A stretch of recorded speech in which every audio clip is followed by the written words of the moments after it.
গাইবান্ধা পৌর শহরে অপর্যাপ্ত ড্রেনেজ ব্যবস্থা ও পানি নিষ্কাশনের সমস্যার কারণে কয়েক ঘন্টার ভারী বৃষ্টিতেই বিভিন্ন এলাকায় জলাবদ্ধতা সৃষ্টি হয়েছে।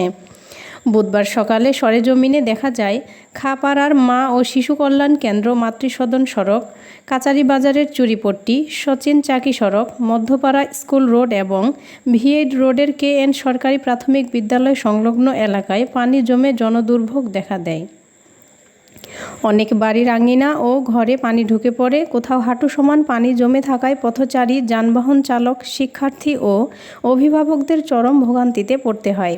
গাইবান্ধা সরকারি বালিকা উচ্চ বিদ্যালয়ের শিক্ষার্থীরা জানায়, বিদ্যালয়ের সামনের রাস্তায় হাঁটু সমান নোংরা পানি জমে থাকায় চলাচলের দুর্ভোগের পাশাপাশি স্বাস্থ্য ঝুঁকিও তৈরি হয়েছে। স্থানীয়দের অভিযোগ, সামান্য বৃষ্টিতেই শহরের বিভিন্ন সড়ক পানিতে তলিয়ে যায়। দীর্ঘদিন ধরে এ সমস্যা থাকলেও স্থায়ী সমাধানে কার্যকর উদ্যোগ নেওয়া হয়নি। সচেতন নাগরিকদের দাবি, প্রয়োজনীয় ড্রেন নির্মাণ ও বিদ্যমান ড্রেন নিয়মিত পরিষ্কার করলে জলাবদ্ধতা অনেকটাই কমানো সম্ভব।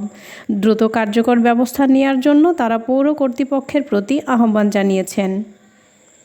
বৃষ্টির কারণে জলাবদ্ধতার সৃষ্টি হয়েছে। এই সৃষ্টির কারণে আমাদের খুব সমস্যা হচ্ছে, যাতায়াতের সমস্যা, মানুষ চলাফেরা করার সমস্যা, খুব সমস্যায় পড়ে গেছি আমরা। এই ড্রেন জাম হয়ে আছে, এই ড্রেনের ময়লা আবর্জনা পড়ে আছে, সংস্কার হয় না। ড্রেনটার কাজ করা খুবই জরুরি।